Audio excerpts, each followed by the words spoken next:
선물에서 매도 신호가 이제 어제 발생을 했어요. 풋옵션은 이제 외과 같은 경우는 어제 나온 애들도 있고 오늘 나온 애들도 있고 그러는데 이 이제 주식만 하시더라도 이 옵션 차트 0603 화면을 넣어 놓으시고 옵션 차트를 하나씩 이렇게 클릭해 보세요. 가까운 7월물 하나씩 클릭해서 1.0 부근에 있는 종목으로 콜옵션과 풋옵션 두 개를 세팅을 해 놓으세요. 콜옵션은 지수가 위로 올라가면 수익이 나는 구조고 풋옵션은 지수가 밑으로 하방으로 내리면 풋이 대박나는 구조예요. 그래서 이 옵션 차트를 보실 때 뭘 활용하시면 되냐면요. 항상 어느 쪽에서 연두신호가 최근에 가장 나왔느냐 먼저 연두신호 나오면 그쪽으로 그쪽 옵션에서 시세가 터진다는 거죠. 연두신호 나오면 그쪽 옵션에서 시세가 나온다. 연두신호 지금 풋에서 나왔으니까 이제 나올 거다. 만기까지 풋에서 시세가 나올 거다. 이 풋 치왕은 7월 1일 날 말씀드리잖아요. 7월 1일 날 이날 이 갭상승 뒤에 갭이라는 음봉 나오는 날 장초반에 이 만기 오늘 만기까지는 이제 이 고점을 넘어가기는 힘들 거라 본 거죠. 이게 이제 이 변곡 여기서 4월 17일 날 변곡을 잡아내고 여기서부터 이제 하락 추세에 대한 시그널을 계속 시황을 보내드렸잖아요.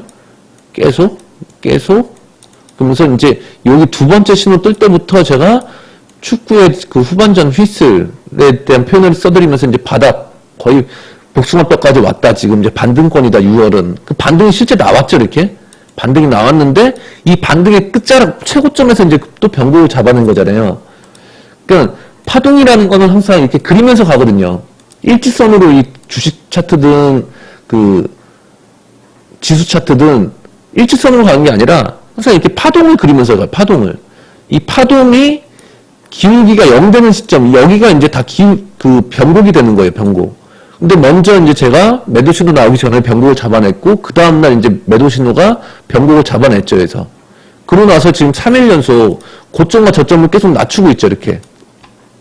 그러면 이제 지수를 보면 여기서 이제 이렇게 한번 되돌림 나오고 추세선 이탈하면서 이렇게 가면 아까 제가 그 말씀드렸잖아요. 주식의 정답의 1번 자리와 반대되는 자리 어딘지 기억나시나요? 기억나면 1번 한번 눌러보세요.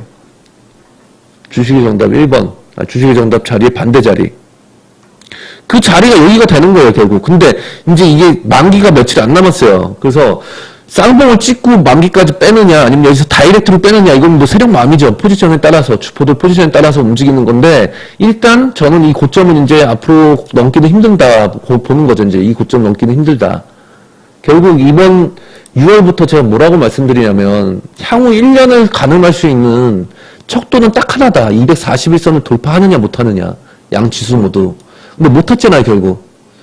얘는 지금 이만큼 이격이 벌어져 있고 얘는 이제 여기서부터 닫고서 이제 요이 땅에서 이제 밑으로 시동 거둔 거고 이런 상황이거든요.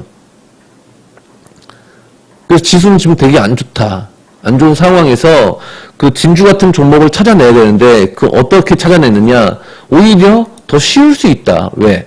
종목이 뭐 1000개가 하락하고 200개가 상승하니까 양봉이 몇 개 안 나오거든요. 당일날. 양봉이 몇 개 안 나오니까 그 중에 바둑이 보라 나온 종목만 몇 개만 추려내면 걔가 A, B, C, D 중에 주식의 정답 자리에 있는지만 체크하면 되니까 오히려 공부하기는 쉽다는 거죠. 그러면 계속 시장 안 좋을 때는요. 이 풋에서 지금 신호가 떠가지고 풋장이 나올 때는 그냥 쉬세요. 매매를 하고 싶어도 그냥 소액으로 깨작깨작거리고 이 콜이 죽었잖아요. 이제 콜이 그러면 이제 8월물 9월물 되면 콜이 이제 나중에 수렴하면서 얘가 이제 나중에 연두 신호가 뜰 거예요. 그럴 때 이제 제가 또 이제 바닥을 잡아내면 그럴 때 이제 또 신나게 또 현물로 버셔야 되고 지금은 조심해야 되고 지금은 차라리 코스닥 인버스 같은 거 이제 해 찍어 넣는 게 낫고 그래서 지수가 지금 되게 안 좋다. 이 저점보다 이 저점이 낮아졌죠. 그러면 이 저점보다 올라갈 때는 이 고점을 절대 한 번에 못 넘죠. 추세대라는 게 지금 어떻게 잡혔냐면 이렇게 잡힌 거예요. 추세대가 이렇게. 그러면 어떻게 가냐면 이렇게 가는 거예요. 이렇게. 물론 파동이 여기서 이제 뭐 이렇게 나올 수도 있고 뭐 하는데 큰 추세대는 이렇게 잡혔다는 거예요. 지금 이제 이게 향후 내년까지 갈 길은 이 추세대를 따라간다는 거죠. 이 통안에서 계속 통안에서 이제 왔다 갔다 한다고 보시면 돼요. 코스닥 역시도 마찬가지고, 제가 이제 이 5월 말에 이제 하락 세경 패턴을 만들었다, 완성했다. 이 하락 세경 패턴은 뭐냐면, 반전형 패턴이다, 반전형 패턴. 물론 여기서 언더슈팅이 살짝 나올 수는 있지만, 이 세경 패턴은 여기서 반등이다, 이제.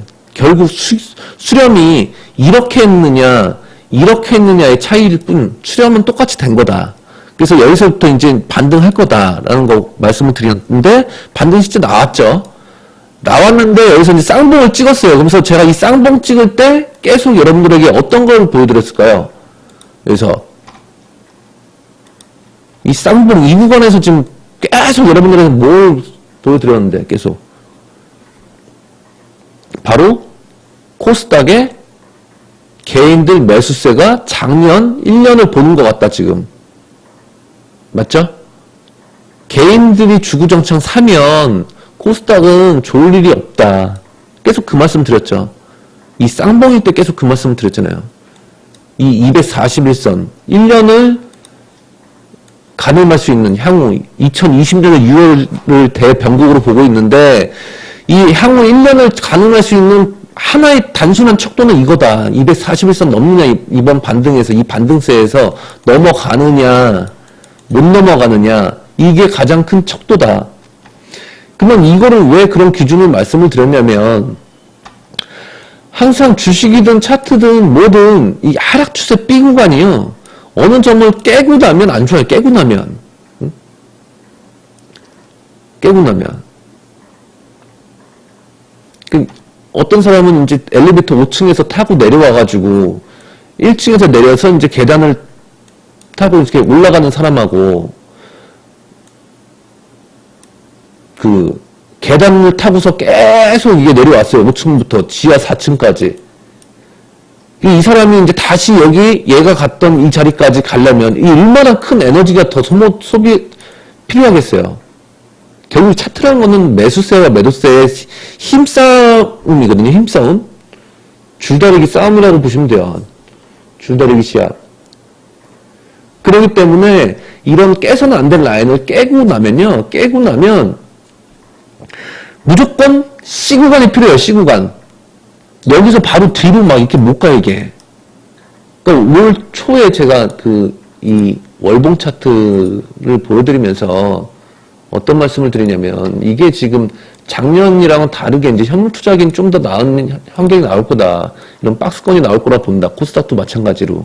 2016년도에 박스권을 보여드리면서 그런 말씀을 드리죠. 근데 이제 여기서 착각을 하면 안 된다라고 하면서 유튜브에서 제가 많이 말씀드리는데 여기서 좀 올라간다고 해서 이것도 대세 상승장 아니냐 또 이런 착각하지 마시라. 그냥 못을 박아드렸어요, 저는. 1월 초에 그냥 유튜브에서 이런 거 착각하지 말아라. 왜 그러냐면